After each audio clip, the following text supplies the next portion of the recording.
We are citizens, we are not slaves. Aisha Yesufu made a speech at the National Press Club in Washington, D.C., United States. Please guys, watch the video.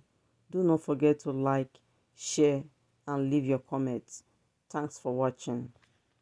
Good afternoon, everyone. We are citizens, we are not slaves. We are citizens, we are not slaves. No matter what they try to make us to be, we know we are citizens, and we continue to demand for our rights as citizens.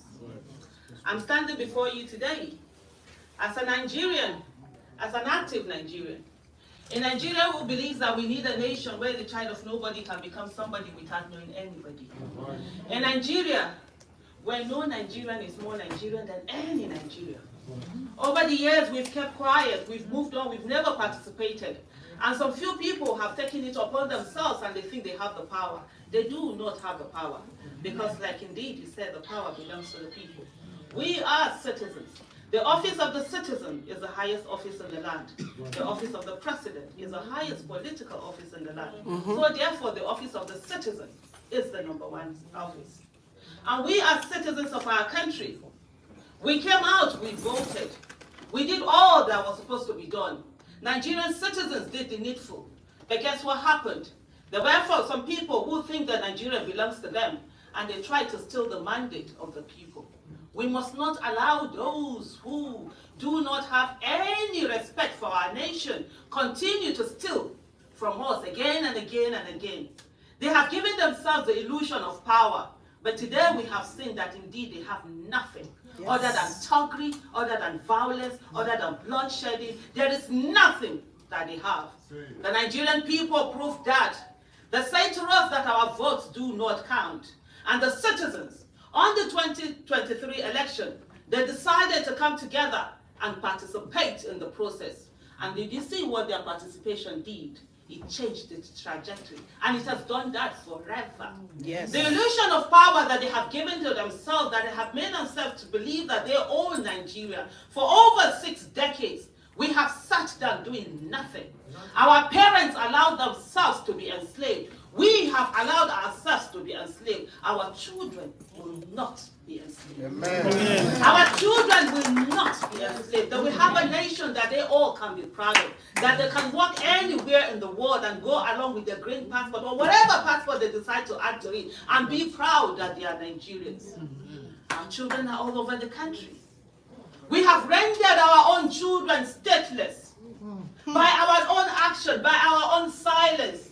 They are wandering all over the world. They are looking for countries that they can call their own. When we have an amazing country that God has given us, and we should help to grow. Enough of the individual achievements.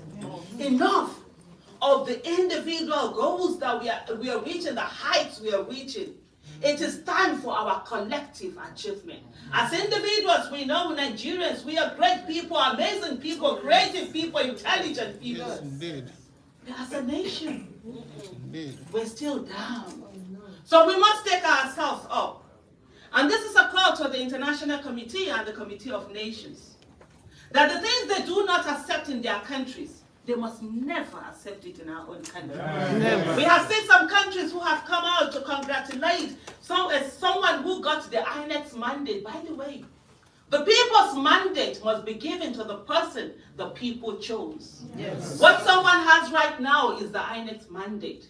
And there were some countries that were willing to come out and congratulate such a flawed process. We do not care who it is that is voted for, as long as it is the choice of the people and it is done under free, fair, credible election. Then whatever choices that people make, we will accept those choices because they have a right to choose whoever they want to choose. But in a situation where the election is not credible, where it's flawed, where people are killed, a lady went to vote and she was attacked. And she went to the hospital. She patched herself up and she came back. And she voted. That is the Nigerian spirit. Her blood was dripping on her ballot paper. And that's the election. The representative of a certain country say that we should accept that it's fascinating. No, it's not. We're being killed because we just come out to just do what we need to do, our civic duty. That must not be the Nigerian story. We have a nation that we all can build. A nation, like I said earlier, where the child of nobody can become somebody without knowing anybody. And let's not look at people who have gone through the ranks, who have gotten into position, have taken it upon themselves, and are now holding Nigerian ransom as they are the representative of children of nobody. No, they are not. They are now the somebodies who are denying the nobodies the opportunity to grow. We have a nation, an amazing nation, and we all must stand and fight for it. Giving up is not an option. Giving up is not an option. No way. The good must be more tenacious than the evil. We have given up again and again and again, and we have moved on. And that's the reason why they continue to do what they do.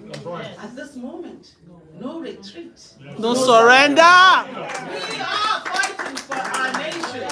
The 2023 election was election for survival. And Nigerians came out and they put in their all. And I'll round up by saying to Nigerians in diaspora, you contribute so much to the economy of Nigeria. You have over 4% of the GDP you contribute to the nation. But you have zero political power. And that must change. If your money is good enough for Nigeria, your political power should also be good enough for Nigeria. We will not see that I'm a Nigerian living in Nigeria. And we see that back home. We call you and tell you to send money to us. Then you must have that political power also. And everything that must be done to ensure that no Nigeria, anywhere, any place in the world is disenfranchised. We must do that. And by the way, the judiciary that some people think they own, we must let them know that we as the people of Nigeria, indeed, we own everything. And that judiciary, we are going to put the spotlight on all of them. Every judge. We will put the spotlight on you. Nigerians have never taken their activism to the judiciary. We face the executive, we face the legislative arm. This is the time for us to face the judiciary. And they must do the needful. They must ensure that the judiciary becomes the last resort of the common man, and not that of corrupt politicians. Thank you. Justice delayed. Justice denied.